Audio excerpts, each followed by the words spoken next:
Bonjour, merci de nous rejoindre sur Public Sénat. Le Sénat poursuit cet après-midi l'examen du projet de loi relatif à l'élection des sénateurs.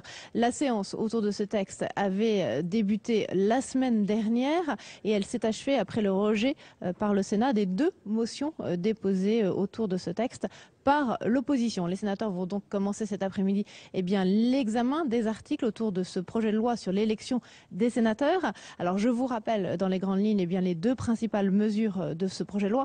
Tout d'abord, augmenter le nombre de sénateurs élus à la proportionnelle, un nombre qui passerait de 52% actuellement à 73%.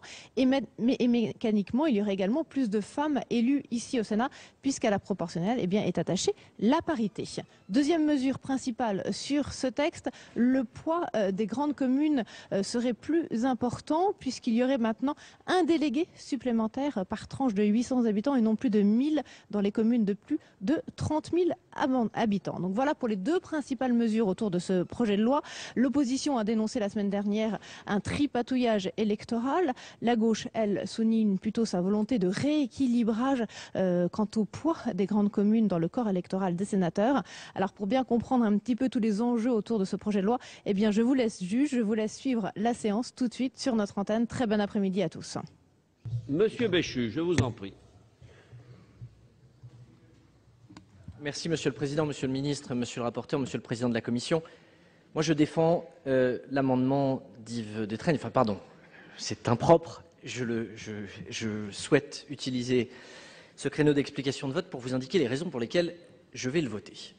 L'argument selon lequel, au motif que tous les délégués sénatoriaux ne seraient pas désignés le même jour, il y aurait la possibilité d'une manipulation du corps électoral est quelque chose qui me choque, et d'entendre les uns et les autres dans cet hémicycle expliquer qu'on aurait des moyens de pression sur l'ensemble des élus locaux dès lors que ça s'étalerait sur 3, 4, 5, 6 ou 7 jours est quelque chose avec lequel j'ai beaucoup de mal sur le plan du principe. Si vraiment certains le pensent, comment se fait-il que la loi ne fixe pas non seulement un jour, mais une heure pour que tous les conseils municipaux de tout le département se réunissent exactement au même moment, de manière à ce qu'on évite qu'il puisse y avoir un conseil qui soit réuni le matin et qui permette, au fur et à mesure de la journée, un certain nombre de choses qui pourraient s'organiser. Je ne vois pas en quoi, dans une assemblée qui fait le pari de l'intelligence des territoires, qui sur beaucoup de textes appelle à la responsabilité des élus locaux, plaide pour qu'on renforce leurs responsabilités et leurs pouvoirs, on viendrait ici dire « méfions-nous ». Si par hasard la commune un tel avait voté le lundi, on pourrait le mardi ou le mercredi faire en sorte d'obtenir que le conseil municipal modifie la liste de ceux qui vont être présentés au suffrage. Enfin, écoutez, moi ça me semble véritablement être une hérésie par rapport à la mission de cette haute assemblée et de manière très large par rapport à la conception que nous avons du rôle des élus locaux au quotidien. Vouloir croire que la manipulation ne commencerait dès lors que le premier conseil municipal aurait commencé, c'est assez surprenant. Ou on a un moyen de pression, et dans ce cas-là, que tout se fasse le même jour ou sur plusieurs jours, ça ne change pas grand-chose, ou nous n'en avons pas, et je ne vois pas au nom de quoi on ne permettrait pas un minimum de souplesse pour que les uns et les autres s'organisent, et au moment où le président de la République nous demande un choc de simplification dont on mesure qu'il n'est pas forcément évident dans tous les domaines, laisser un peu de souplesse à nos assemblées locales, sincèrement, ça embête qui ? Merci, Monsieur Béchu. Monsieur Gélard. Merci, Monsieur le Président, Monsieur le Ministre, mes chers collègues. Je suis en total désaccord avec ce que vient de dire notre collègue Béchu. En effet, ce n'est pas seulement un problème de logique élective qui est en cause, c'est d'abord une tradition républicaine. Aussi loin que remonte l'élection des sénateurs avec le mode de système qui est le nôtre, nous avons toujours utilisé ce système à la même heure et à la même date. C'est la même heure, c'est à 10 h du matin en règle générale, le dimanche. Je rappelle cela. Si, pour la convocation. Oui, mais traditionnellement, c'était le préfet qui convoquait. La dernière fois, ça n'a peut-être pas été fait, mais la tradition républicaine voulait que ce soit toujours à la même heure, le même jour. Deuxième élément, je ne pense pas qu'il y ait des manipulations chez les électeurs, chez les candidats. Mais la manipulation, elle peut venir d'autre part. Elle peut venir de la presse, qui va analyser à chaque fois le scrutin du lundi et va dire « Ah, il va falloir surveiller de près le scrutin du mardi, parce que dans telle commune, le maire ne va pas passer, et ainsi de suite. » Donc cela permet non pas les manipulations au sein des conseils municipaux, mais à l'extérieur de ceux-ci. Et puis personnellement, je trouve que quand tout a lieu le même jour, à la même heure, il y a une solennité qui apparaît, et cette solennité, elle est bonne. Merci. Madame Goulet. Monsieur le Président, Monsieur le Ministre, mes chers collègues, lorsque Yves de Treigne a proposé cet amendement, moi je l'ai pas signé. Je trouve qu'il y a quand même une facilité, une simplification à ce que les élections soient faites en même temps. La manipulation, je n'y crois pas beaucoup parce que dans les communes rurales, il est assez rare que les gens se déclarent ou qu'ils aient une opinion politique particulière. Donc là, la manipulation, j'y crois pas. Et je pense aussi aux services préfectoraux qui ont quand même beaucoup de difficultés dans les départements à collecter les données, à dresser les listes, qu'on n'a jamais à temps pour nos campagnes électorales. Donc je pense que le fait que cette élection se déroule le même jour, à la même heure, pour toutes les communes est une très bonne chose et je ne voterai pas l'amendement d'Yves de Treigne. Merci. Monsieur Cornu. Eh bien, moi, je trouve que les arguments de Christophe Béchu sont excellents et c'est vrai qu'il faut quand même faire confiance. Nous devons faire confiance aux élus locaux et je crois qu'apporter une certaine souplesse est bienvenue pour désigner, je le rappelle à M. Gélard, désigner les grands électeurs. Ce n'est pas à la même heure. C'est le même jour, mais ce n'est pas à la même heure. Ce n'est pas une obligation la même heure. Et donc, je trouve que c'est important de garder une certaine souplesse. Alors maintenant, que ce soit 3 jours ou une semaine, j'en sais rien. L'essentiel, c'est d'introniser une certaine souplesse dans cette élection des grands électeurs et de faire confiance aux élus locaux. Il se trouve que d'être très dirigiste et imposer un conseil municipal à tel jour, je trouve que c'est d'un autre âge. Merci. Monsieur Savary. Oui, moi je crois que beaucoup d'arguments contraires sont développés, mais si cet amendement a été proposé par Yves de Treigne, sénateur du département de la Marne, c'est parce qu'il exprime une remontée du terrain. C'est véritablement en discutant avec les grands électeurs qu'il y a des propositions qui viennent comme ça. Je crois que c'est important. L'émanation des territoires, c'est aussi le reflet de la réflexion locale. Et plusieurs fois, on a fait une campagne commune, plusieurs fois nous a-t-on dit écoutez, faites en sorte qu'on puisse introduire un peu de souplesse, quoi. Ça tombait l'élection des grands sénateurs, un jour où il y avait le jumelage, on a été obligé d'annuler, etc. Franchement, si on veut faire une campagne pour l'élection, non pas pour l'élection, pour la désignation des grands électeurs, on a des mois, des années pour la faire. Ce n'est pas au dernier moment qu'on s'y prend pour la désignation des grands électeurs. Donc il n'y aura aucune pression, et les pressions de dernière heure sont toujours des mauvaises pressions. C'est la raison pour laquelle l'expression des territoires, c'est un peu plus de souplesse, et une semaine me paraît tout à fait intéressant. Merci. Monsieur Masson. Là, oui. Moi, je voudrais dire que l'argument de la pression sur les conseils municipaux ne me paraît pas du tout crédible. Par contre, ce qui me paraît beaucoup plus crédible, c'est le fait que, en tant que candidat aux élections sénatoriales, nous avons tous été confrontés au problème de l'accès aux listes d'élections sénatoriales. Et moi, je pense que les préfectures, déjà, avec une élection le même jour, elles ont déjà beaucoup de mal de nous donner des listes qui sont à jour, parce que 15 jours après, on dit non, il y a eu une erreur, il y a un tel, on a mis un tel, etc.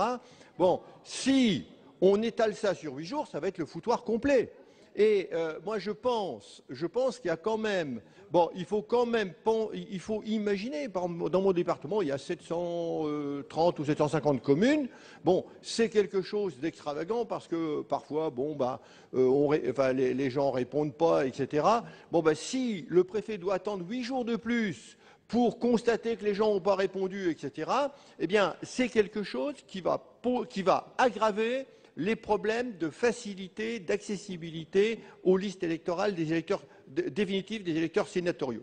Donc, moi, je suis le premier à reconnaître que l'argument des pressions, on est quand même dans un monde où la démocratie maintenant a fait son trou en France, et vouloir faire croire qu'il va y avoir des pressions sur telle ou telle commune, ça me paraît pas très, je ne dirais pas sérieux, mais tout au moins pas très convaincant. Hein. Par contre, il faut se mettre à la place des préfets, des préfectures, des services des élections dans les préfectures, et je pense qu'ensuite on serait malvenu. Si on leur complique le travail, on sera malvenu pour venir se plaindre que le travail n'est pas bien fait. Merci. Monsieur Cointat.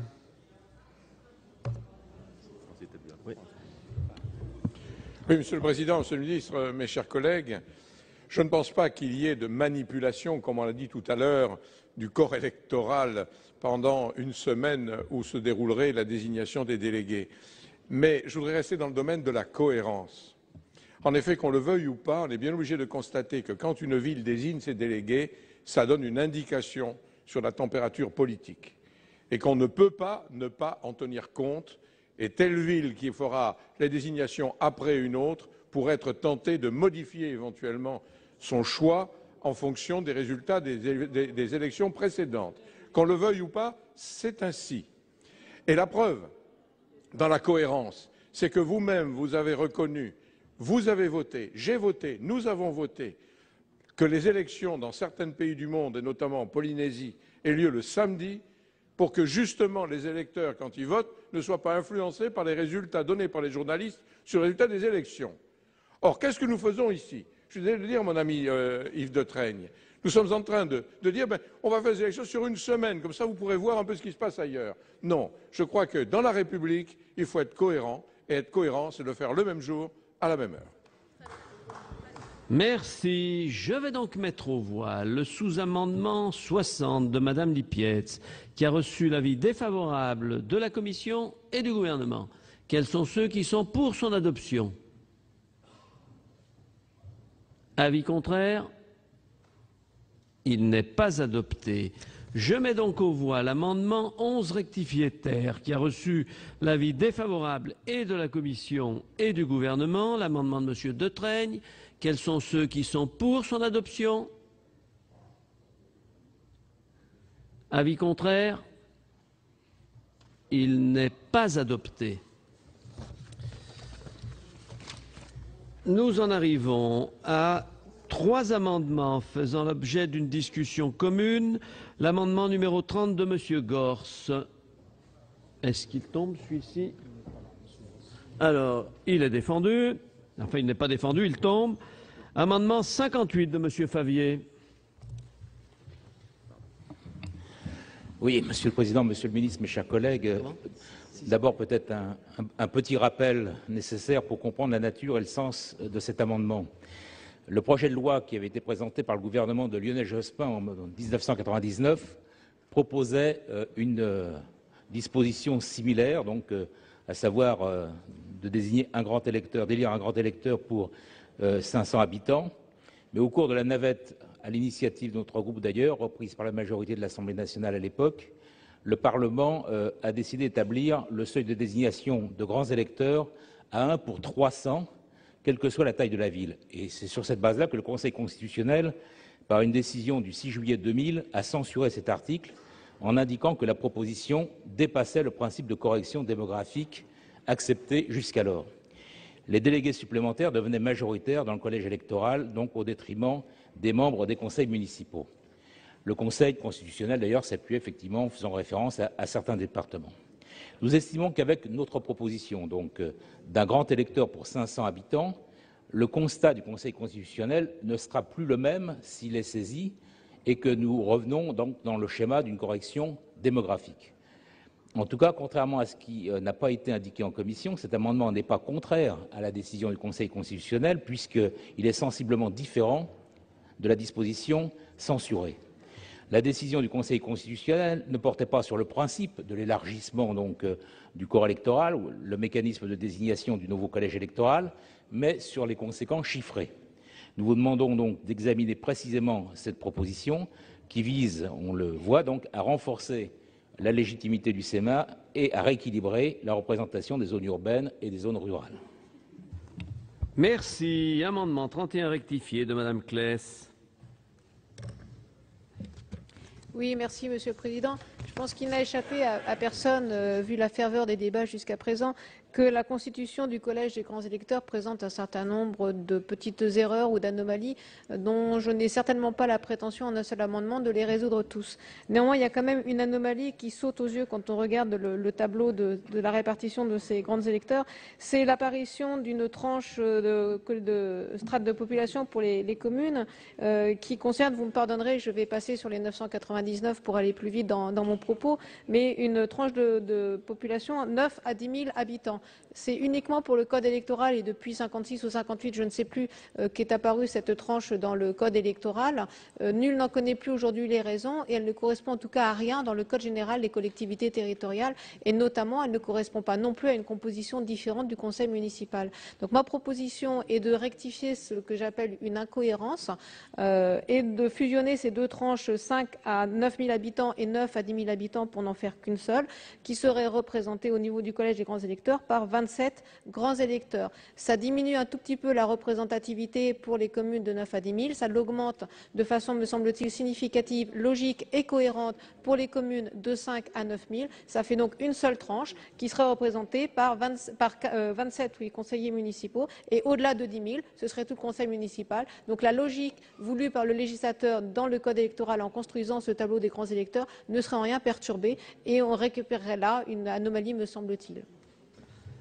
Merci, madame. Avis de la commission sur ces deux amendements, monsieur le rapporteur. Donc, sur le premier amendement de monsieur Favier, l'avis de la commission était demande de retrait ou avis défavorable, puisqu'il a été fait référence à la décision du Conseil constitutionnel du 6 juillet 2000, qui précise que la part des grands électeurs non élus au suffrage universel direct ne doit pas être substantielle au niveau national et ne doit pas être majoritaire dans un département, à l'exception du cas de Paris. Et que c'est vrai qu'en élisant un nombre important de grands électeurs dans des départements comme les Bouches-du-Rhône, on dépassait largement la moitié de grands électeurs qui n'auraient pas été élus au suffrage universel direct, mais élus ensuite par les différents conseils municipaux. Et donc, pour ces raisons liées à la décision du Conseil constitutionnel, l'avis de la commission est défavorable. Ensuite, sur l'amendement de Madame Claes, la commission avait demandé une rectification de la part de l'auteur pour tenir compte d'une progressivité, puisqu'au début, dans l'amendement initial, Madame Claes souhaitait maintenir 15 délégués pour la tranche de 3 500 à 5 000 habitants, avoir en fait 25 délégués de 5 000 à 9 000 et garder donc les 29 de 9 000 à 10 000. Donc elle rectifie son amendement pour faire une seule tranche de 5 000 à 10 000. Ce n'était pas vraiment l'esprit de la commission qui souhaitait plutôt conserver les 29 délégués de 9 000 à 10 000, mais peut-être établir un nombre de délégués intermédiaires pour la tranche de 5 000 à 9 000 en augmentant le nombre actuel de 15, peut-être à 21. Dans la mesure où le sous-amendement de Mme Claes ne va pas dans le sens des demandes de la commission, je ne peux pas lui donner un avis favorable. Merci, monsieur le rapporteur. Avis du gouvernement, monsieur le ministre.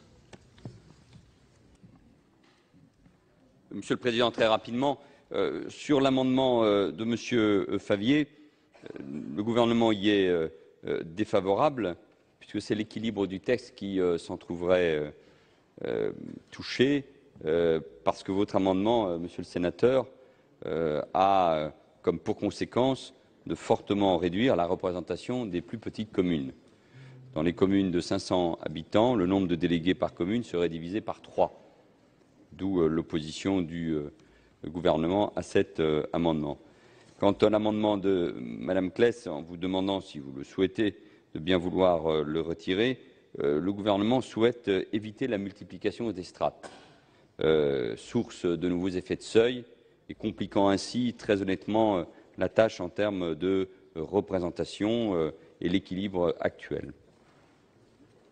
Merci. Explication de vote, monsieur Richard.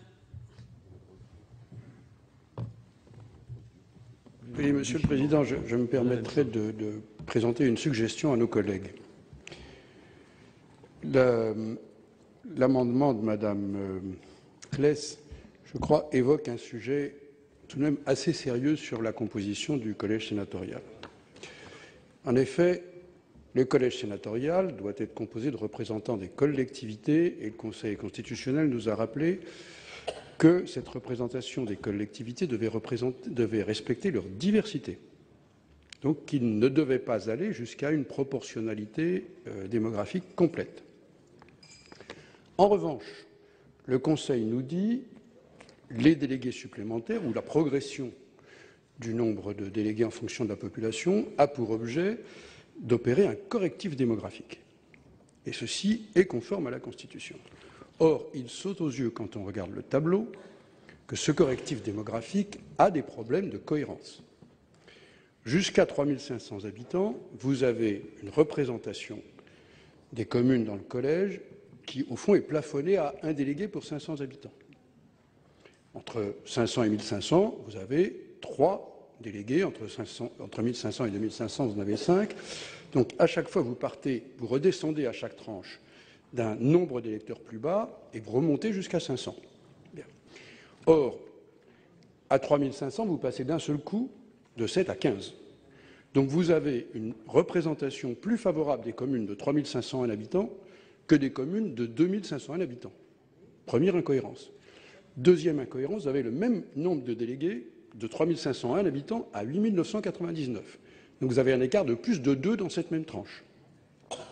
Ensuite, nouvel effet de seuil que rappelait Virginie, qui est qu'à 9001 habitants, vous passez de 15 à 29 délégués.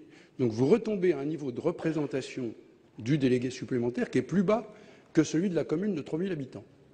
Donc nous devrions, me semble-t-il, profiter du fait que nous aurons 2 lectures pour réexaminer ces quelques points de différence de représentation. Et donc je me permets de me différencier du ministre en disant que si on veut que le correctif démographique, qui doit accompagner la représentation et compléter la représentation des collectivités, si on veut que ce correctif démographique ne comporte pas d'anomalies de représentation, il faudrait le travailler avec un nombre de strates légèrement augmenté dans cette tranche entre 3500 et 10 000. Il n'est pas raisonnable de chercher à improviser maintenant, parce que nous avons abordé ce problème trop tard, et d'ailleurs on doit remercier Virginie Claes de l'avoir soulevé, mais il me semble que nous ne finirions pas le travail d'amélioration et d'équilibrage du collège sénatorial si nous ne saisissions pas la seconde lecture pour travailler plus en détail sur ce sujet. Merci, Monsieur Richard. Monsieur Tueva. Monsieur le Président, Monsieur le Ministre, mes chers collègues, juste un petit propos pour venir en soutien à l'amendement de ma collègue, si cette dernière ne retire pas, pour bien exprimer le fait que, si j'ai bien compris, en fait, elle ne multiplie pas les strates, en fait, elle en supprime une dans son amendement, et c'est justement la portion de communes qui se situe entre 5 000 et 9 000 habitants, permettez-moi, qui se trouvent aujourd'hui sous-représentés. C'est effectivement le cas, notamment pour la circonscription que je représente à l'Assemblée, à la Haute Assemblée, et je crois que c'est un peu aussi le cas pour la plupart des communes de Calédonie, Nouvelle-Calédonie. C'est la raison pour laquelle j'avoue avoir une analyse assez favorable de cet amendement-là. Je tenais à l'expliquer et éventuellement à aussi apporter ma voix dans le cas où cette dernière soutient et défend son amendement. Merci beaucoup. Madame Claes. Oui, merci Monsieur le Président. Me voilà bien dubitatif parce qu'effectivement, Monsieur le Ministre, je supprimais une strate, mais en entendant mon collègue Richard, je me dis qu'il fallait peut-être en démultiplier. J'ai envie quand même de maintenir l'amendement, au moins pour que l'on se saisisse effectivement du sujet, parce que si imparfait il est et qu'il devait être voté, ça nous obligera à le retravailler effectivement en deuxième lecture. Et puis si jamais par hasard il était parfait, autant le voter maintenant. Je ne crois pas beaucoup à la deuxième solution, mais donc je maintiens mon amendement pour qu'au moins on se saisisse du sujet et qu'on le retravaille effectivement sans doute plus à fond en deuxième lecture. Merci. Monsieur Doligé.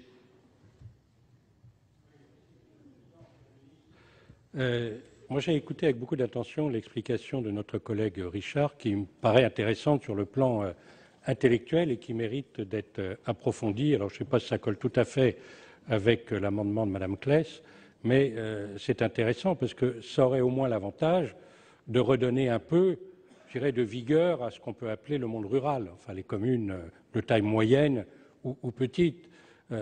Alors bien sûr que ça ne plaise pas au ministre de l'Intérieur, au gouvernement, je le comprends, puisque ça va un peu à l'encontre de ce qui est souhaité dans ce texte, c'est de redonner un peu plus de poids aux grandes communes. On l'a tous bien compris. Enfin, moi, j'appelle ça les textes ruralicides, dont l'objectif, les uns après les autres, que ce soit celui-là ou que ce soit celui qui concerne l'élection des conseillers généraux, etc. Bon, l'objectif, c'est quand même un petit peu d'affaiblir le monde rural, et je trouve que c'est intéressant de regarder la réflexion de M. Richard, non pas de voter l'amendement, parce qu'il mérite un approfondissement, mais de regarder si, au travers de cette intervention, on ne peut pas redonner un peu plus de poids au monde rural, plutôt que de redonner toujours un peu plus de poids à la métropolisation, aux grandes communes, etc. Le Sénat, c'est quand même l'aménagement du territoire, et ce n'est pas uniquement la représentation des grandes communes. Merci. Monsieur le ministre. Monsieur le Président, la réflexion est bien sûr intéressante, je n'en doute pas. D'ailleurs, je ne suis pas sûr, monsieur le sénateur, que la proposition de Madame Claes ne poserait pas des problèmes de représentation au monde rural. Donc, moi, ce que vous propose Madame Claes, vraiment, c'est de prendre en considération la proposition d'Alain Richard, pour que nous puissions l'étudier. Le gouvernement donne, non pas un avis défavorable, mais vous a demandé de le retirer pour qu'on puisse étudier de près, si le Sénat, mais à condition de trouver des voies de consensus sur ce sujet. Le gouvernement est prêt à étudier avec vous ces éléments de seuil, à la fois sans complexifier le problème, en prenant le temps, mais en même temps il faudra aller vite. Il y aura aussi évidemment une lecture à l'Assemblée nationale, avant la deuxième lecture qu'évoquait le sénateur Alain Richard. Mais regardons de près toutes les conséquences d'un tel élément. Je ne suis pas sûr que votre amendement sera par ailleurs adopté par le Sénat, sans préjuger du vote de chacun d'entre vous.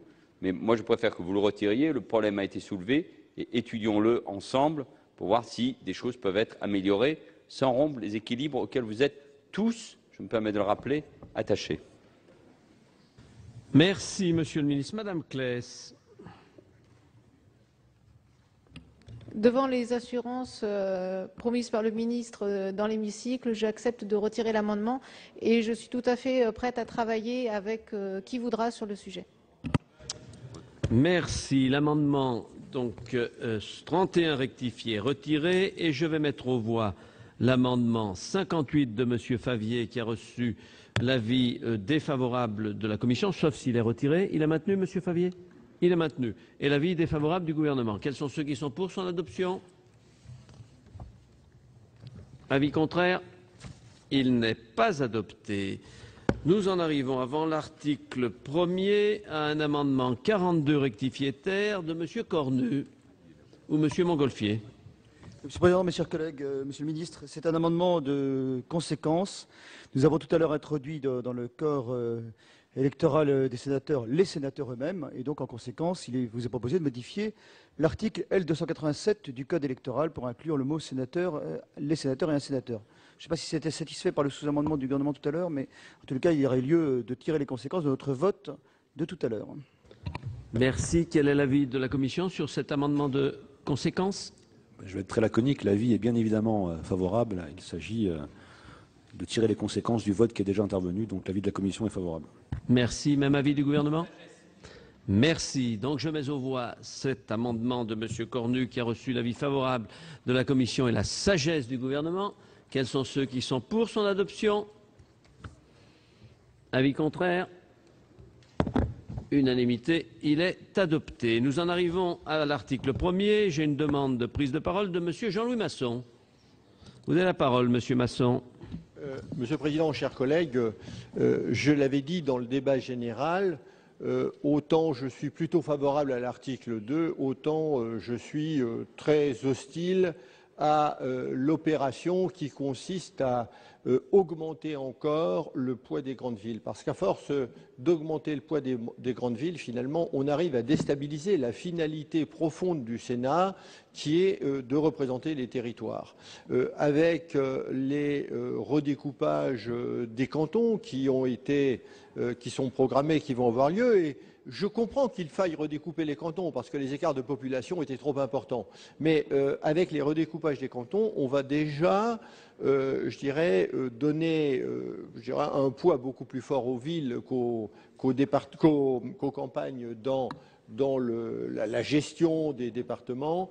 Je pense qu'il est important que le Sénat reste le défenseur des territoires et c'est la raison pour laquelle je pense qu'il n'est pas très opportun de vouloir revenir sur le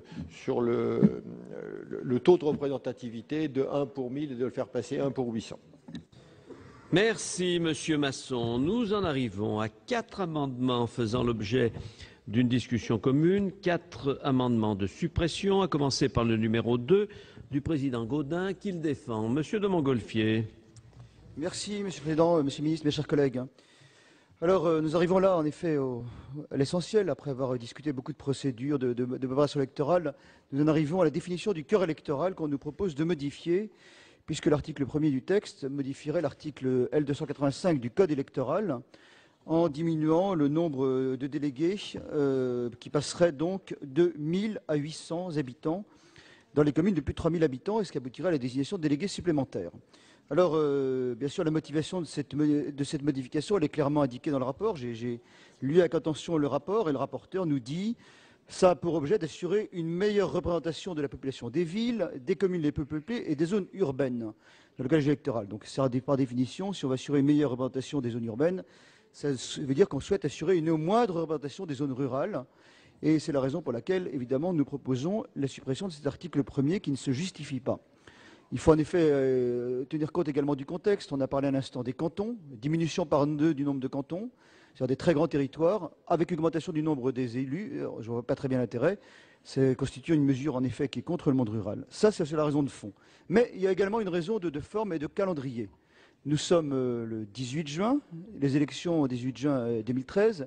Les élections sénatoriales auront lieu en septembre 2014 et la tradition républicaine, nous le savons, c'est de ne pas modifier le mode d'élection, le corps électoral, dans l'année qui précède l'élection. Alors nous sommes déjà en juin. Alors, nous annonçons 2 lectures sur ce texte. 2 lectures sur ce texte. Ça veut dire concrètement, il faudra aller à l'Assemblée nationale. On a certes une session extraordinaire. Et nous avons tous reçu le décret du 14 juin 2013 qui convoque le Parlement en session extraordinaire pour le lundi 1er juillet 2013.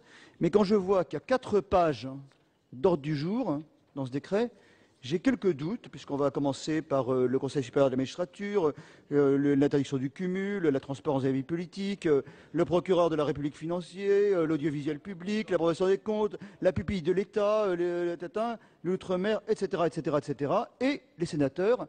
J'ai quelques doutes que dans cette session extraordinaire extrêmement chargée, qui comporte également un débat d'orientation des finances publiques, un débat sur la politique agricole commune, nous soyons en mesure de modifier le corps électoral en respectant cette tradition qui consiste à ne pas agir dans l'année qui précède l'élection sénatoriale. Donc concrètement, compte tenu du fait qu'il y a 2 lectures sur ce texte, il serait beaucoup plus sage de supprimer l'article 1er et de laisser le corps électoral en l'état, c'est-à-dire ne pas vouloir, à quelques semaines, même quelques mois des élections, vouloir tripatouiller le corps électoral en réduisant de 1000 à 800 le nombre d'habitants, qui ça ne se justifie pas sur le fond, mais sur la forme, je crois que c'est une atteinte au principe qui consiste à cette tradition largement établie qui consiste à ne pas toucher le corps électoral dans l'année qui précède l'élection. Encore une fois, la session extraordinaire de juillet étant suffisamment chargée, je ne vois pas comment nous pourrions avoir achevé ce texte avant le mois de septembre. Voilà les raisons pour lesquelles, au nom de notre groupe, nous proposons de supprimer l'article 1er du texte du présent texte.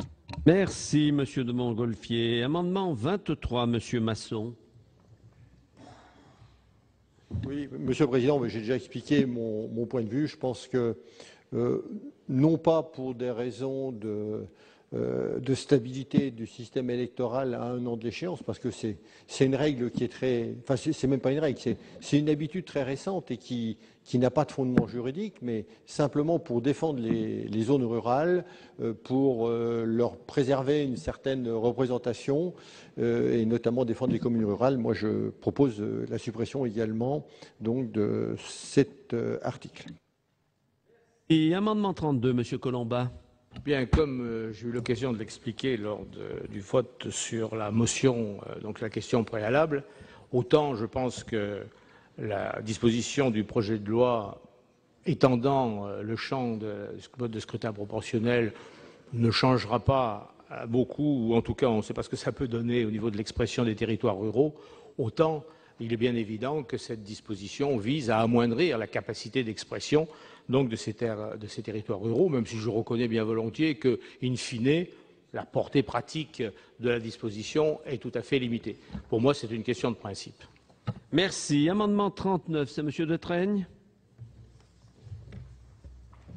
Oui, Monsieur le Président, ça ne va pas vous surprendre si je vous dis, comme je l'avais indiqué au cours de la discussion générale, que nous sommes résolument opposés à cette disposition. L'abaissement de 1 000 à 800 du nombre d'habitants ouvrant droit à un délégué supplémentaire dans les communes de plus de 30 000 habitants. Pourquoi? D'abord parce que c'est clairement une atteinte portée au monde rural qui vient déjà d'être fortement atteint contre l'avis du Sénat avec la création pour les élections départementales du fameux binôme paritaire. Deuxièmement, l'étude d'impact est très incomplète par rapport à la disposition qui nous est proposée. On nous indique que cela devrait avoir un effet sur 3 000 délégués supplémentaires, mais nous n'avons aucune indication département par département. Or, c'est bien à l'échelle des départements que les élections sénatoriales ont lieu. Et enfin, on arriverait à une augmentation du nombre de délégués supplémentaires dans un certain nombre de départements, tel que l'on pourrait dire qu'un certain nombre de sénateurs devraient leur élection totalement à ces délégués supplémentaires qui ne sont pas eux-mêmes des élus de terrain, des élus locaux. Donc je pense que ça pose un vrai problème par rapport au rôle même du sénateur qui est le représentant, le Sénat étant constitutionnellement le représentant des collectivités territoriales de la République. Donc pour cette raison, nous sommes totalement opposés à cet article. Merci, Monsieur Detraigne. Avis de la Commission, Monsieur le rapporteur, sur ces 4 amendements identiques. L'avis de la Commission est défavorable à ces 4 amendements. Il y a 2 dispositions dans ce texte de loi, la proportionnelle pour les départements qui vont élire 3 sénateurs et un nombre de grands électeurs dans les communes de plus de 30 000 habitants qui va un tout petit peu augmenter. Cela a été dit, il y aura 3 000 grands électeurs supplémentaires sur un total de 151 000. Il s'agit donc de corriger, de rectifier, d'équilibrer pour faire en sorte que les villes importantes soient un petit peu mieux représentées qu'aujourd'hui. Mais quoi qu'il en soit, et je veux rassurer tous ceux qui s'érigent en défenseurs du monde rural, le monde rural reste très très largement avantagé, puisque dans les petites communes, un grand électeur va continuer à représenter 200, 300 habitants, alors que dans les grandes villes, dont la population est supérieure à 30 000, aujourd'hui, un grand électeur représente 1 000 habitants. Demain, avec la modification, un grand électeur représentera 750 habitants. Donc on voit qu'on va corriger, mais que le monde rural va rester privilégié dans la désignation du nombre de grands électeurs ramenés à la population. J'ajoute que s'il a été fait référence à un usage de ne pas modifier les règles électorales à 1 an des élections, ce n'est qu'un usage. Et je précise aussi que nous sommes encore loin des élections sénatoriales qui vont se dérouler en septembre, non pas 2013 dans 3 mois, mais 2014. Donc nous sommes quand même à 15 mois de la prochaine élection sénatoriale dans la moitié des départements. Je crois que ça laisse largement le temps au Parlement de voter la loi et je suis certain que rapidement, tous les candidats seront bien informés de cette petite modification du corps électoral pour les élections de septembre 2014. Ensuite, il a été fait référence également à la décision du Conseil constitutionnel qui, c'est vrai, précise bien qu'il ne faut pas que dans un département, à l'exception de la capitale, il y ait plus de grands électeurs non élus que de grands électeurs élus.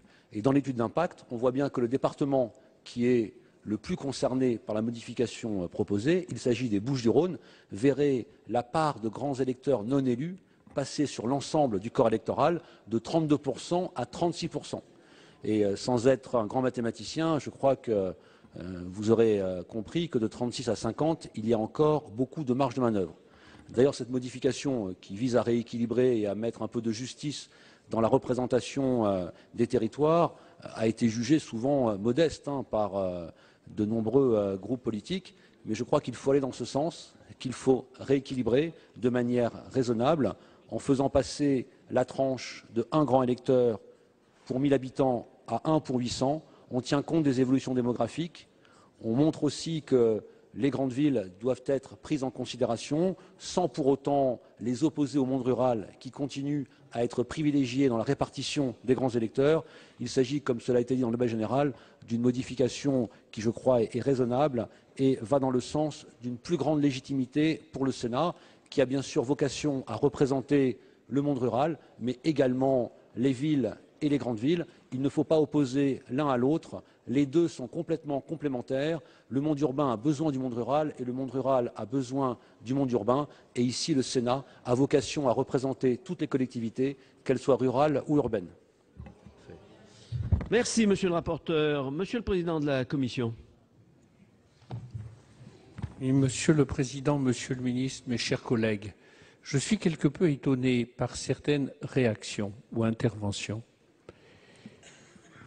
L'objet de cette proposition de loi, de ce projet de loi, sera pour les villes de 30 000 à 40 000 habitants de faire passer le nombre d'habitants représentés par un grand électeur de 800 à 780. Il y a en réalité d'immenses disparités, immenses, puisque vous savez bien qu'il y a des cas où un grand électeur représente 800 habitants et des cas où il représente 100 habitants, voire 50 habitants, voire 10 habitants. Donc, le gouvernement, en présentant ce projet de loi, a fait preuve d'une modération que je tiens à saluer,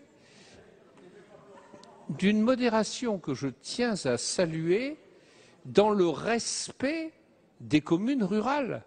Parce que si on avait choisi de prendre davantage en compte tout simplement la démographie et après tout le principe d'égalité, on aurait pu préconiser des changements du type de ceux qu'a préconisé Madame Claes ou des changements plus amples encore. Alors le gouvernement ne le fait pas, la majorité ne le fait pas. Alors merci de ne pas instruire un procès qui, en l'espèce, n'a pas lieu d'être. Merci, Monsieur le Président. Avis du gouvernement, Monsieur le Ministre. Oui, c'est difficile d'argumenter davantage après les propos du rapporteur et du président. Mais là, bon, cet article, vous le savez, pour objectif de rééquilibrer la représentativité entre les différentes catégories de communes afin de tenir compte de la croissance démographique. Et en même temps, l'article 24 de la Constitution ne nous oblige pas à une stricte égalité de la représentation. Et en même temps, nous avons la décision du Conseil constitutionnel de 2000. Donc, avec ces éléments-là, et en étant particulièrement prudents, nous opérons un changement, un rééquilibrage, mais qui ne remet pas en cause les grands équilibres et qui reste très favorable au monde rural pour ce qui concerne la désignation des délégués sénatoriaux. Donc, avec cette prudence, l'application de l'article 24 de la Constitution, les décisions du Conseil constitutionnel et cette évolution, je pense que nous permettons d'évoluer favorablement, mais de rester dans un équilibre qui, je crois honnêtement, devrait convenir à tous et qui ne représente en rien un bouleversement et qui ne mérite aucune critique sévère sur ce sujet. Merci, Monsieur le ministre. Donc défavorable aux amendements. Défavorable. Monsieur le ministre, mes chers collègues, je suis heureux de saluer la présence dans la tribune officielle de Madame Miapetra Kumpula-Natri, présidente de la Grande Commission de l'Eduskunta finlandaise. Madame Kumpula-Natri est en visite en France pour une série d'entretiens sur les questions européennes. Elle s'est entretenue au Sénat avec notre collègue Simon Sutour, président de la Commission des affaires européennes. En notre nom à tous, je lui souhaite la plus cordiale bienvenue et bon séjour en France.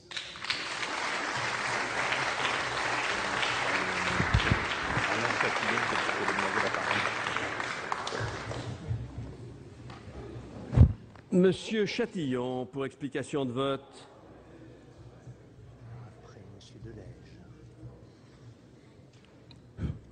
Monsieur le Président, simplement pour répondre à Monsieur le Ministre, dès l'instant où on veut effectivement augmenter la représentation des grandes communes, on a évoqué tout à l'heure l'opération qui consisterait à remettre également à niveau pour le rural, pour les communes de 5 000 à 10 000 habitants.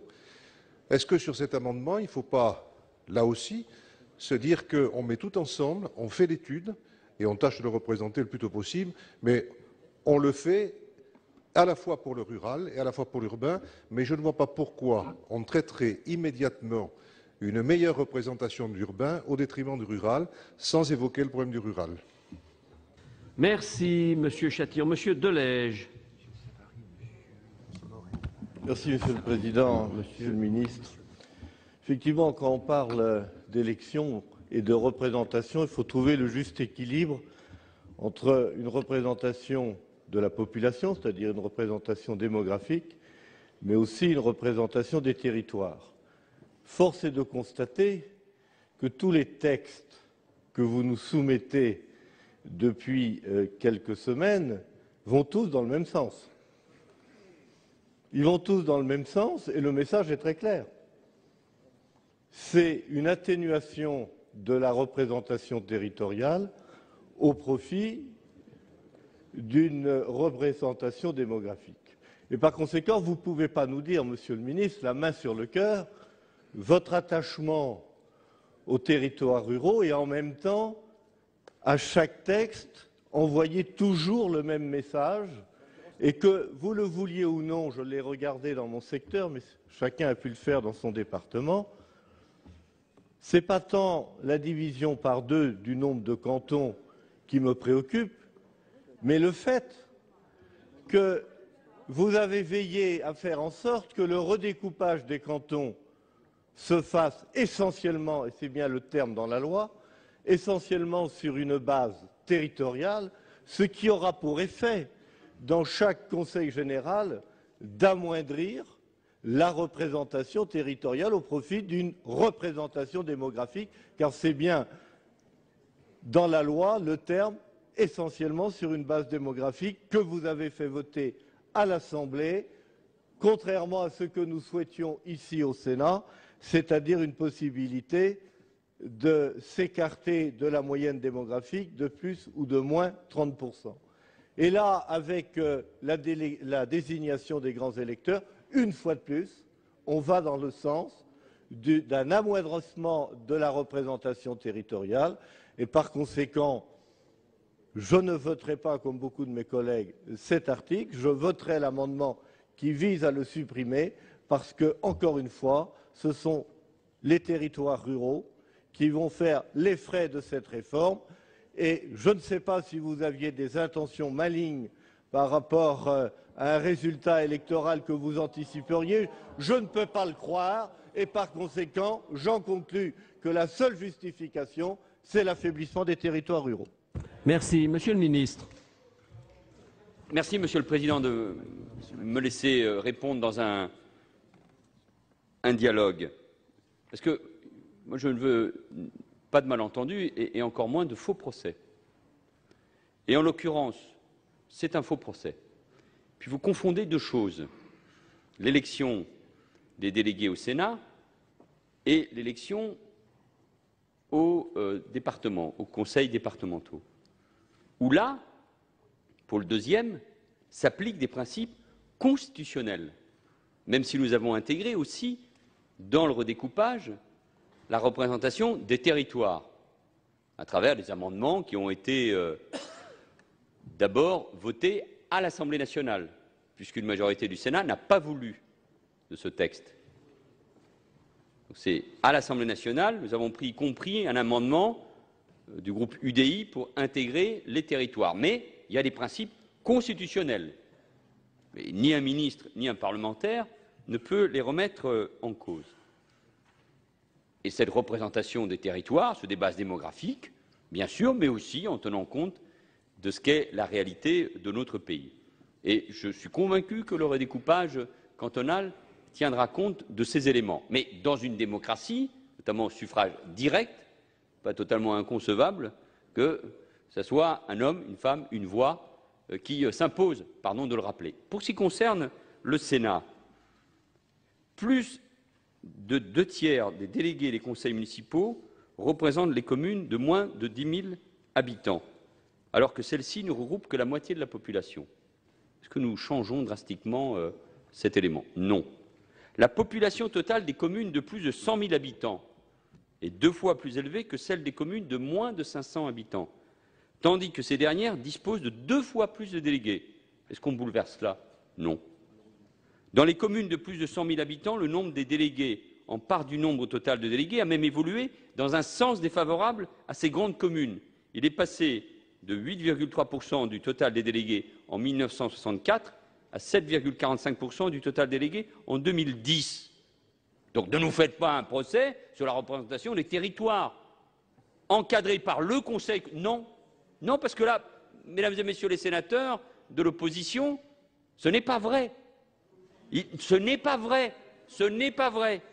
Ce n'est pas vrai. Nous changeons, ça a été expliqué tout à l'heure, si vous le permettez, ce qu'expliquait très bien le rapporteur tout à l'heure et le président de la commission des lois. L'article 1 a pour objectif de rééquilibrer la représentativité entre les différentes catégories de communes de façon à tenir compte de la croissance démographique dans les plus grandes communes. C'est donc par un rajout, c'est tout le débat que nous avons eu, pour les grandes communes, sans remettre en cause la représentativité des petites communes. À raison d'un délégué supplémentaire par tranche de 800 habitants, au-dessus de 30 000 habitants, le nombre d'habitants par délégué dans les communes de plus de 300 000 habitants serait de 760, alors qu'il serait toujours de 227 dans les communes de moins de 500 habitants. Avec les évolutions démographiques que notre pays a connues, nous ne pourrions pas, de manière légère, faire en sorte que ces grandes communes aient quelques délégués supplémentaires. Et nous avons été très raisonnables pour les raisons qui ont été expliquées tout à l'heure, à la fois parce qu'il y a la décision du Conseil constitutionnel et parce que le gouvernement, et Jean-Pierre Sueur vient de le dire, ne souhaitait pas mettre en cause les équilibres du Sénat. Alors, accepter la diversité du pays telle qu'elle est, y compris dans la représentation du Sénat, tout en tenant compte de ce qu'est la représentation du Sénat, c'est-à-dire aussi des territoires et des collectivités. Acceptez-le, ne nous faites pas un faux procès, parce que honnêtement, là, vous ne touchez pas le but.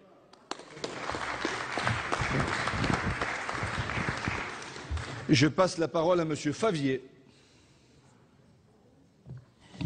Oui, Monsieur le Président, Monsieur le Ministre, mes chers collègues, on a effectivement pris acte du rééquilibrage, il faut dire, très modeste. Vous avez dit, Monsieur le Ministre, je crois très prudent d'ailleurs, proposé avec un délégué pour 800. Et vous savez, vous connaissez notre attachement, nous, à l'égalité des citoyens. Et nous pensons qu'effectivement, nous aurions pu, ce que nous avions proposé, y compris aller plus loin. D'autant que la mesure qui est proposée ne concerne effectivement que les communes de plus de 30 000 habitants. Ça veut dire que ça ne leur retire absolument rien en nombre de délégués pour les communes plus petites. Et je voudrais dire aussi à mes collègues de l'opposition, quand même, en tout cas noter une certaine contradiction, que ceux qui, il y a encore quelques jours, votaient dans l'enthousiasme les grandes métropoles dont on sait effectivement qu'elles vont très certainement conduire à réduire très fortement le rôle et la place des communes rurales. Et aujourd'hui, les entrants de vouloir défendre à tout prix les communes rurales, je pense qu'il y a là effectivement une contradiction. Et donc, pour notre part, nous ne voterons pas évidemment ces amendements de suppression. Et même malgré effectivement la modestie de l'avancée, nous voterons effectivement cet article 1. Merci, mon cher collègue. La parole est à Monsieur Savary. J'ai bien écouté les propos de Monsieur le rapporteur et de Monsieur le ministre qui disent que c'est minime, c'est une modification minime. Donc raison de plus pour ne pas la faire. Il y a bien quand même véritablement une arrière-pensée, Monsieur le ministre, quand même. Nous, on sait ce que c'est, on a pratiqué, notre majorité a pratiqué des découpages. Donc on sait bien ce que c'est. Hein, là-dessus, je pense que véritablement, il faut être clair. Il y a toujours, à travers ce système-là, une volonté de faire en sorte que les élections puissent se dérouler le mieux possible pour celui qui découpe. Alors, à quelques minutes d'intervalle, on voit bien qu'il y a une volonté de défense du monde rural, mais quand il s'agit de passer à l'acte, on voit bien que les décisions sont l'inverse. Et on vient de dire quelques minutes auparavant, suite à l'intervention brillante de M. Richard, qu'il valait peut-être mieux recalculer un petit peu pour un nombre de délégués, etc. Et puis 10 minutes après, eh ben, hop, on repasse quelque chose qui insidieusement pourrait faire en sorte que, sans bruit, nous modifions les équilibres entre le rural et l'urbain.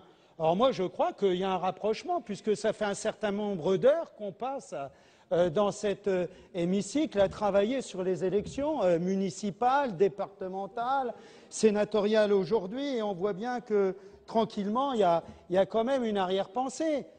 On ne peut pas s'empêcher de penser à la découpe territoriale en ce qui concerne les futurs conseillers départementaux, où il y aura un binôme, un homme, une femme élus des villes qui ne siégera peut-être même pas dans un collège parce qu'ils n'auront pas de collège, qui n'aura pas à défendre de route départementale puisque étant à l'intérieur d'une agglomération, bien souvent, il y a eu des accords entre le département et l'agglomération, donc il n'y a plus de route départementale à l'intérieur des agglomérations, qui, avec un peu de chance quand même, aura l'occasion d'exercer des compétences sociales à travers les circonscriptions de la solidarité, si sans qu'on en est pourvu.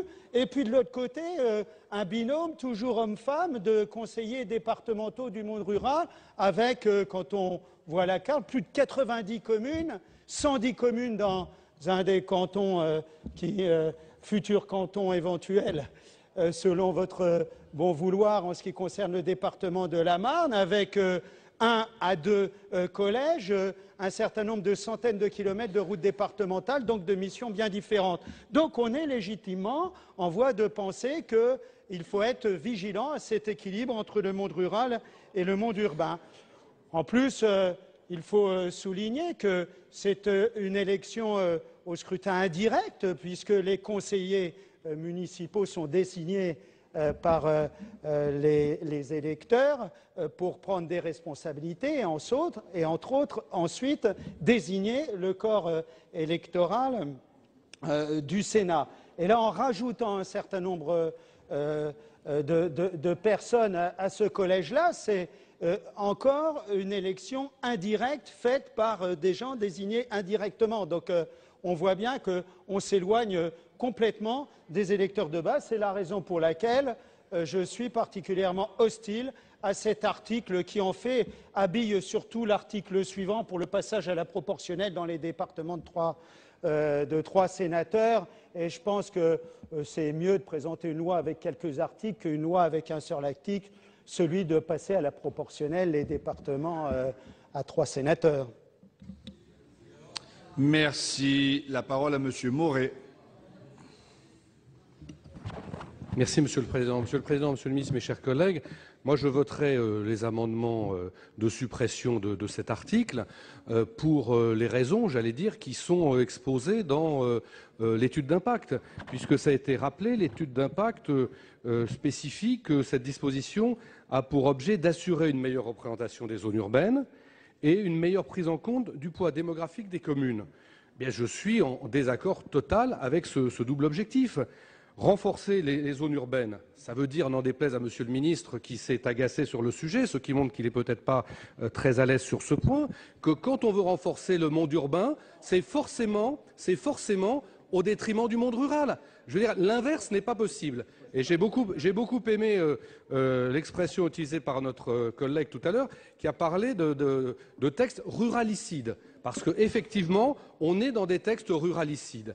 Et n'en déplaise là encore au ministre, le texte qui a été adopté sur le mode de scrutin binominal pour les élections départementales va dans le même sens. Donc c'est toujours dans le même sens qu'on va réduire à chaque fois, texte après texte, dispositif après dispositif, le poids du monde rural. Et quand on dit qu'il faut assurer une meilleure prise en compte du poids démographique des communes, je crois, Monsieur le ministre, que vous avez dit dans la discussion générale, et je m'en étais d'ailleurs étonné, qu'en renforçant le poids de la démographie, on renforçait les territoires. Mais c'est évidemment exactement l'inverse. Quand on parle de territoire, on ne doit pas prendre en compte le poids démographique de ces territoires, on ne doit pas prendre en compte le nombre d'habitants de ces territoires. C'est l'Assemblée nationale qui représente le peuple. Donc le poids de la démographie, le nombre d'habitants d'un territoire est exprimé dans les élections législatives et non pas dans les élections sénatoriales.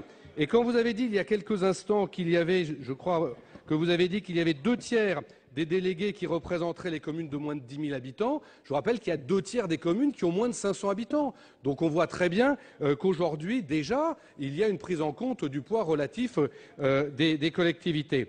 Alors l'argument qui nous est mis en avant pour tenter de nous rassurer, c'est que finalement, ça ne changerait pas grand-chose. Ma foi, 3 000 délégués sur 150 000, ça ne serait pas beaucoup, peut-être. Mais j'observe quand même, et ça a été souligné notamment par Michel Mercier et par Yves Détraigne, qu'il y a un certain nombre de départements où il y aura, notamment dans le Rhône, et je crois que ça a été souligné aussi dans le Val-de-Marne, où il y aura des impacts très forts sur le collège électoral de ces départements.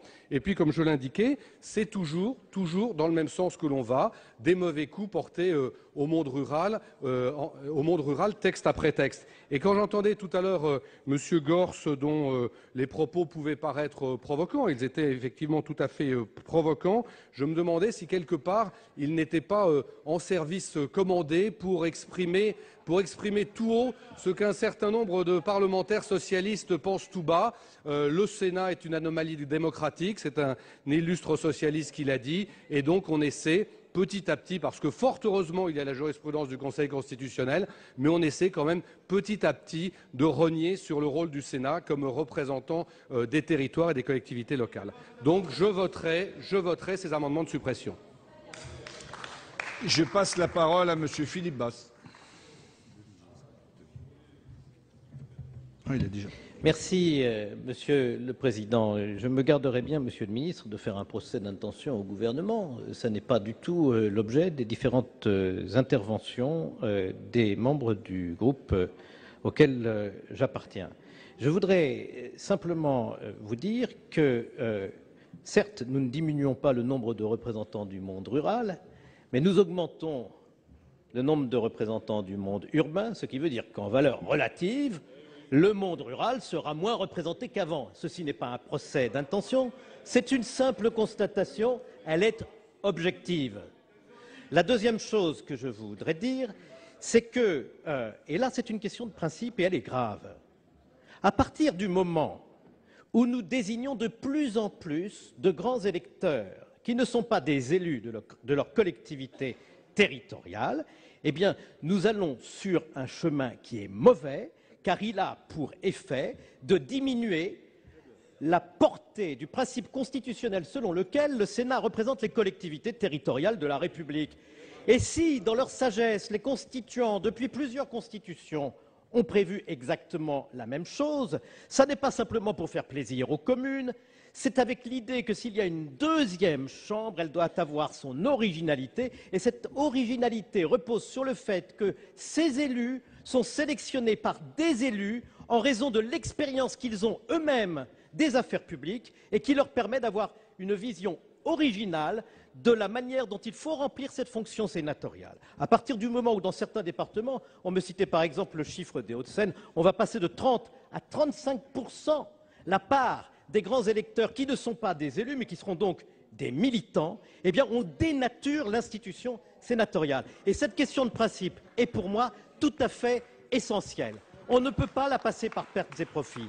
Et je dois dire qu'à partir du moment où vous utilisez toujours des ratios qui rapportent le nombre de délégués sénatoriaux supplémentaires non élus à l'ensemble des délégués sénatoriaux d'un même département, on est sur la mauvaise voie. Alors vous pouvez bien sûr dire « oui, c'est une petite goutte d'eau dans ce département ». Non, ça n'est pas une goutte d'eau, car c'est important dans la commune qui va pouvoir passer par exemple à 50% de délégués sénatoriaux non élus du fait que vous aurez augmenté cette part de délégués sénatoriaux non élus. Et si dans une ville importante, mais ça existe dans certains cas, mais c'est un correctif démographique qui a déjà été fait, on arrive à multiplier les cas où il y a plus de délégués non élus que de délégués élus, eh bien on va au-delà de ce que nous considérons comme étant respectueux des dispositions de l'article 24 de notre Constitution. Et ça me paraît également très important. Il me paraît également très important de le souligner, Monsieur le Ministre. Donc, il me semble qu'il faut effectivement refuser cet article 1er, et c'est la raison pour laquelle, avec mes collègues, je ne le voterai pas. Merci, mon cher collègue. Je passe la parole à François Rebsamen.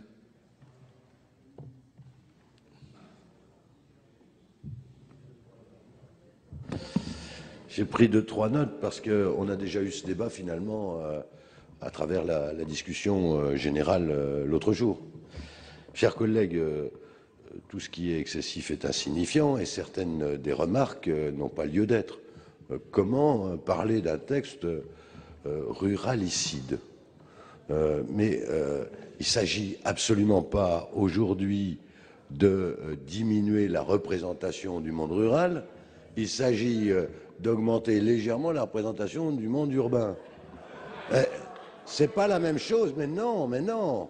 Quand vous avez, mes chers collègues, vous êtes suffisamment au fait rural, à la connaissance du fait rural, pour savoir que quand vous avez une commune de 10 habitants, par exemple, elle a un représentant. Elle a un représentant. Elle a donc un grand électeur, c'est une commune. Donc, prenons le plancher, une commune avec 0 habitant a un représentant, avec 10 habitants, elle a un représentant. Une commune qui a aujourd'hui 200 000 habitants, elle a à peine 200 grands électeurs. À peine 200. C'est-à-dire que le rapport qui existe aujourd'hui dans l'égalité territoriale, il est tout simplement de 1 à 100. De 1 à 100. Or, il ne s'agit pas de diminuer la représentation du monde rural, il s'agit d'équilibrer un peu plus pour le monde urbain. Mais dans quel monde vivez-vous? Mais dans quel monde vivez-vous? Je suis sûr d'ailleurs que la plupart d'entre vous habitent en ville. Et vous voulez absolument pas, mais si, vous refusez bien sûr la reconnaissance du fait urbain, pas tous heureusement, il y en a quelques-uns je suis sûr qui sont attachés au fait urbain, au nom de la défense d'un monde rural que d'ailleurs vous ne défendez pas avec ce comportement. Parce que je l'ai déjà dit, il y a interaction entre le monde rural et le monde urbain. C'est dans nos communes, c'est dans nos agglomérations que le travail se trouve bien souvent et que se fait l'échange. C'est là où il y a les activités culturelles, c'est là où les gens du monde rural sont souvent heureux de venir. Et c'est le monde urbain qui est heureux d'aller à la campagne et dans le monde rural le week-end. Mais c'est ça l'échange. Alors vous êtes bloqués, vous avez une fois pour toutes, vous avez l'image d'un monde figé, vous êtes des conservateurs, ça c'est votre droit le plus strict, c'est votre droit le plus strict, mais vous êtes en réalité dans un autre monde, vous êtes dans un autre monde. On l'a vu sur d'autres débats, vous ne voyez pas la société qui bouge, vous ne voyez pas la société évoluer. Ça a été la raison de nombre de vos échecs électoraux. Mais vu que vous ne voulez pas en tenir compte, oui, ça va, on attendra. Nombre de vos échecs électoraux d'importance. Et vous ne pouvez même pas en tirer leçon parce que vous ne faites pas inventaire de cela.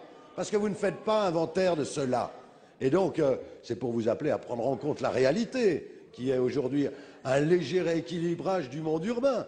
À mon avis insuffisant, je le dis comme je le pense, à mon avis insuffisant. Mais bien évidemment, je regarde le souci de sérénité qui anime le président de la commission des lois, le rapporteur et surtout le texte du gouvernement, qui est dans un souci d'équilibre parfait. Et je me range avec le groupe socialiste totalement derrière ce projet du gouvernement. Merci. Merci. La parole à Monsieur Cornu.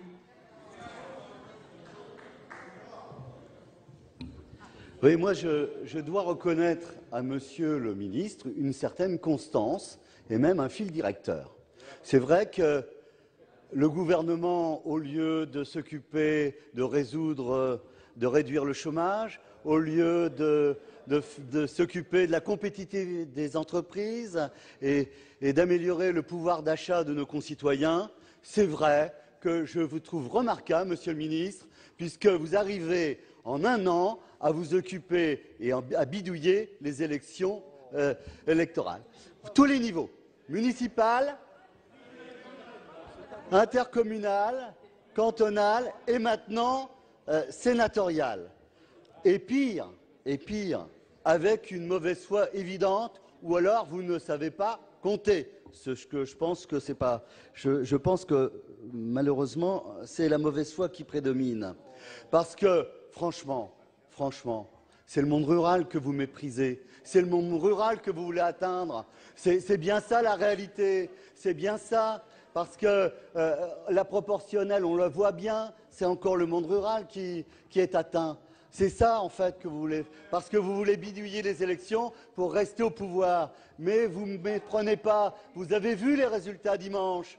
En accentuant tout cela, eh bien, les Français ne seront pas dupes. Vous verrez qu'en changeant les élections à un an des élections sénatoriales, le mode d'élection, eh bien, vous verrez que les Français vous condamneront. Parce que ça ne se fait pas, et il faut arrêter quand même, hein. Il faut nous prendre pour des imbéciles. Je passe la parole à Monsieur le ministre de l'Intérieur. Monsieur le sénateur, vous me faites beaucoup donner des responsabilités majeures concernant la politique économique, la compétitivité et le chômage. Mais je vais y venir, monsieur le sénateur. Ce sont des sujets difficiles, compliqués, vu la situation du pays que nous avons trouvé. Et cela devrait nous amener, et en tout cas vous, à un tout petit peu plus de modestie. Monsieur Philippe Bas, je vois bien que vous aviez la foi du charbonnier et du converti élu ici au Sénat, mais enfin, vous avez été ministre.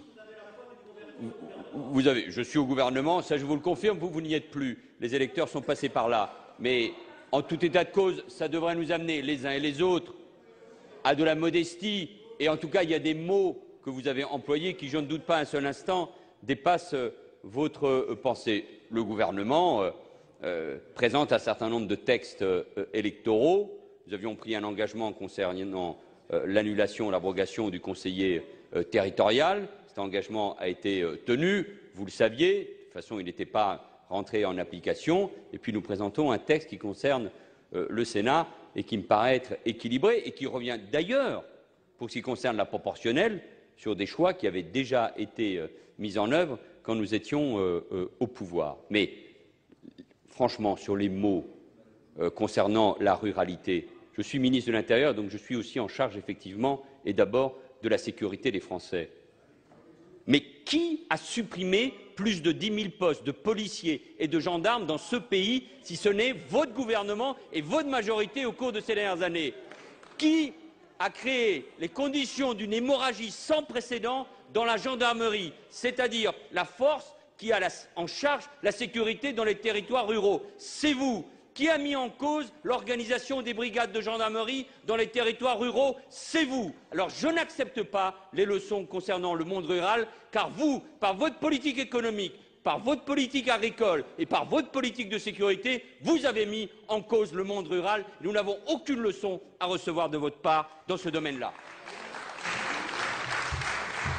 Merci, Monsieur le ministre. Je passe la parole à Monsieur le sénateur Alain Richard.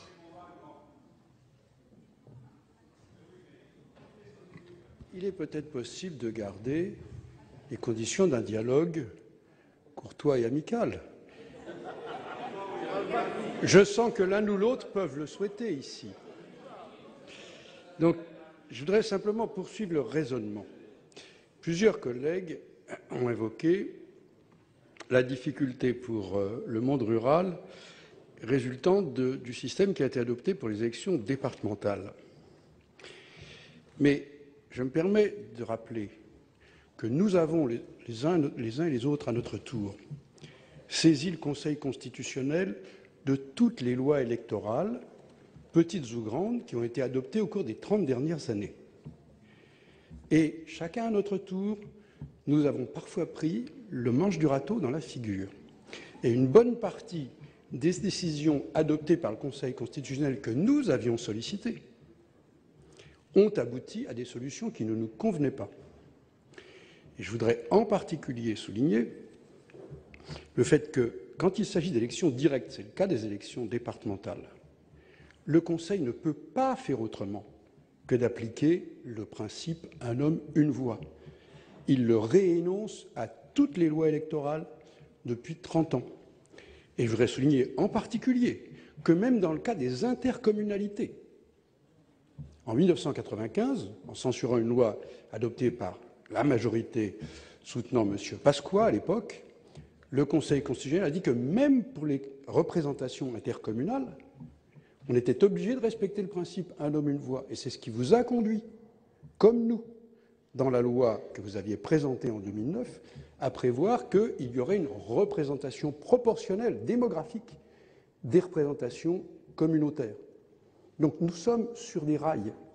Et je voudrais ajouter, pour détendre l'atmosphère, que cette opération du râteau vient encore de se produire. Car, comme je l'avais prévu, gentiment, un peu ironiquement, alors qu'il y avait un grand concours d'ingéniosité pendant le débat sur le Conseil départemental pour prévoir le maximum d'ouverture entre le maximum et le minimum de population d'un canton.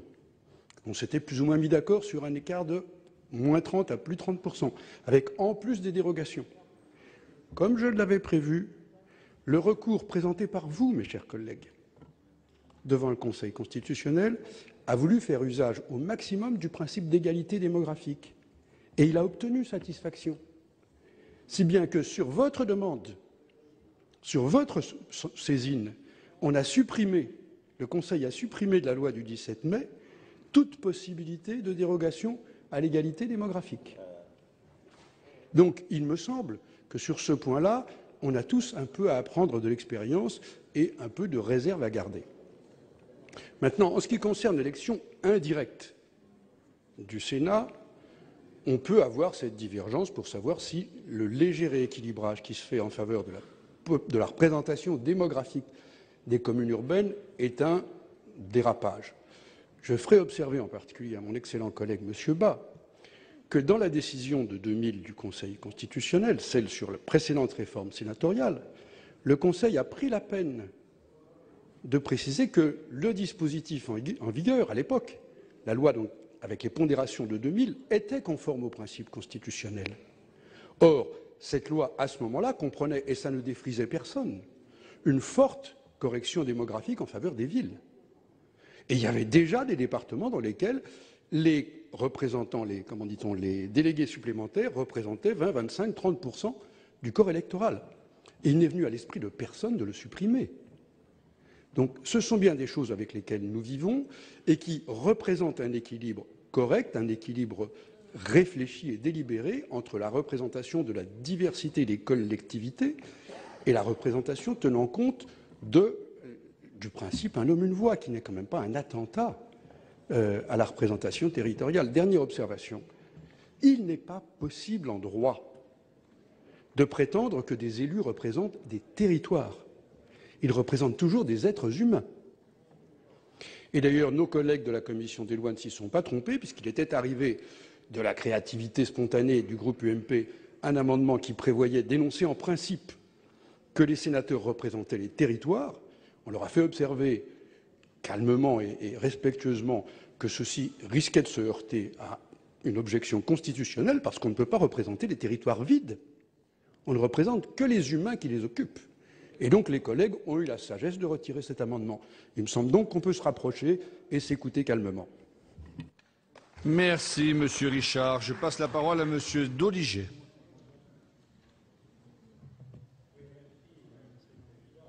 Chers collègues, juste quelques petites remarques et j'espère, je vais le faire avec beaucoup d'attention pour ne pas m'attirer les foudres de Monsieur le ministre, donc pour qu'il puisse garder son calme comme on le garde nous aussi. On essaye en tout cas sur un sujet qui est important, mais effectivement, quand on nous dit, comme le président Rebsamen tout à l'heure, que tout ce qui est excessif est insignifiant, je pense qu'il a joué un peu dans cette cour-là tout à l'heure, dans sa démonstration également. Il pourra vérifier un peu son intervention. Donc, à chacun de défendre nos arguments. J'ai peur qu'effectivement, le râteau dont vient de parler Monsieur Richard, vous ayez beaucoup de chance de marcher dessus un jour, compte tenu des modifications successives qui arrivent. Et on s'aperçoit très bien que lorsque l'on joue avec les règles électorales, on a parfois quelques surprises. Sur le conseiller territorial, puisque tout à l'heure on nous a dit bon, ça suffit, vous expliquez toujours un certain nombre de choses, mais le débat, il faudrait qu'il avance. Je vous rappellerai que le conseiller territorial, regardez le temps qu'on a passé sur le conseiller territorial, alors qu'on avait essayé de ne modifier qu'une chose au niveau des différentes strates de collectivité, c'était le conseiller territorial, et ça a été le point de focalisation. Alors effectivement, là, il n'y a plus de point de focalisation, parce que ça part tous azimuts. Je me permets quand même de rappeler, alors, bon, ne parlons pas de la ruralité. C'est vrai qu'on n'a pas touché dans toutes les règles électorales à tout ce qui pourrait atteindre la ruralité, mais quand même, quand on a changé le seuil de 3 500 à 1 000, il y a quand même eu un petit changement dans les élections au niveau des communes et des communes rurales. On va bien voir ce que ça va apporter comme changement dans les mois à venir. Quand on a changé dans l'intercommunalité le fléchage, on a quand même fait quelques changements et on entend dire qu'à terme, il n'est pas impossible qu'en matière d'urbanisme, cela soit transféré aux intercommunalités. Et j'entends beaucoup de communes rurales qui me disent si on perd l'urbanisme, on se demande ce que l'on va devenir dans nos territoires ruraux et quel sera notre rôle. Et puis, quand on en arrive au département, on ne va pas revenir sur l'élection du binominal. Bon, mais quand on dit un homme, une voix, c'est vrai, on a essayé de le faire dans la tranche plus 20, moins 20 dans un département, mais souvent, quand vous prenez le département voisin qui est sur un même territoire, vous pouvez avoir une voix qui représente 10 fois plus de voix que dans le département voisin.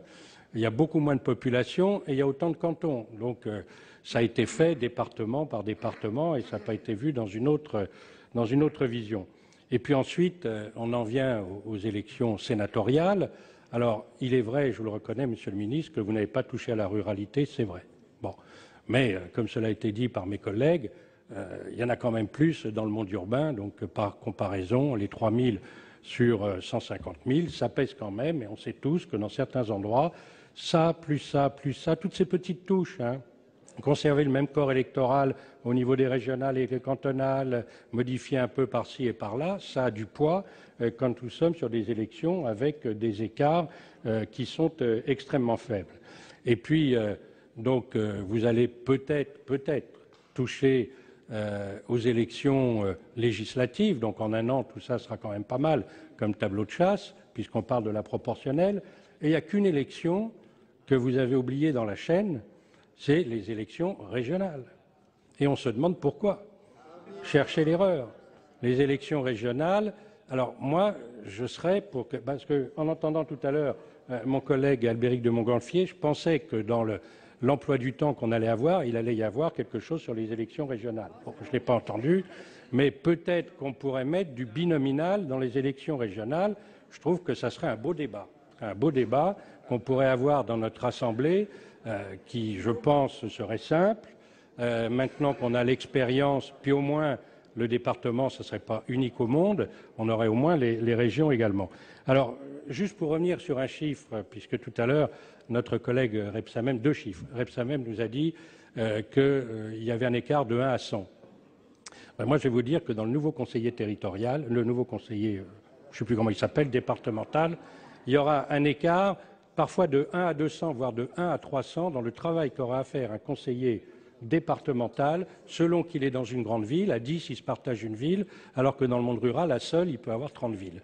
Donc vous allez voir la différence de travail. Dernier chiffre que je vais vous donner, ça n'a l'air de rien, mais le fait de passer, de modifier donc la répartition, eh bien maintenant, au lieu d'être dans des communes de 80 000 qui auront plus d'électeurs désignés qui sont hors du corps communal de la commune et qui sont des personnes extérieures, eh bien maintenant on va tomber dans des communes de 70 000. Donc on descend de strate. Dans les communes de 70 000, maintenant vous aurez plus d'électeurs qui sont hors de la municipalité que d'électeurs, enfin du conseil municipal, que d'électeurs qui sont à l'intérieur. Donc vous voyez que toutes les modifications ont un sens. Merci, mon cher collègue. Oui, Monsieur le Président Guéné, vous avez la parole.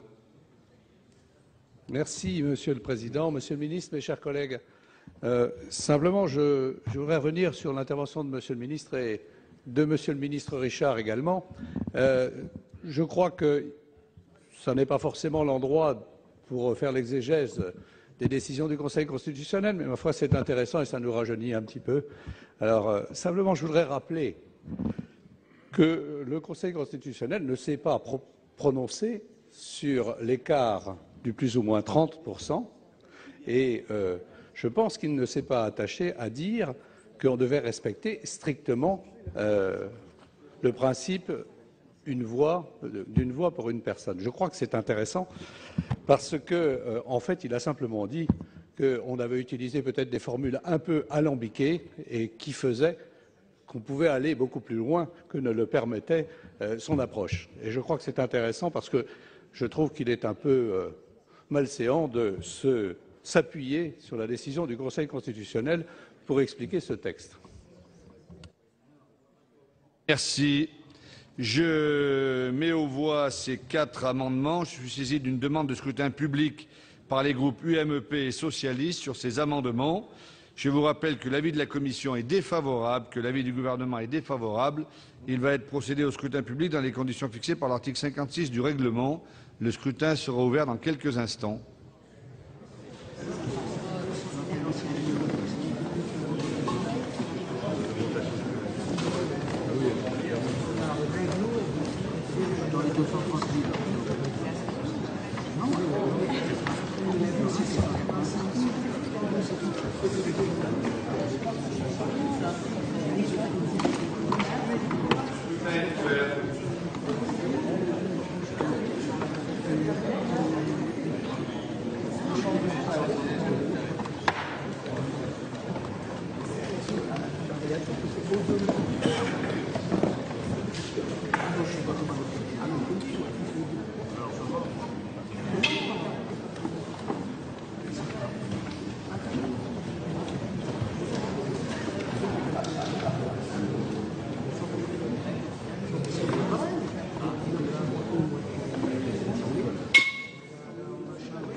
Le scrutin est clos. J'invite les secrétaires à procéder au dépouillement du scrutin.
Résultat du scrutin numéro 259 sur les amendements numéros 2, 23, 32 et 39 tendant à la suppression de l'article 1er.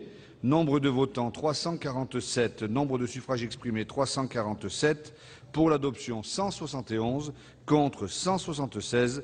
Le Sénat n'a pas adopté ces amendements.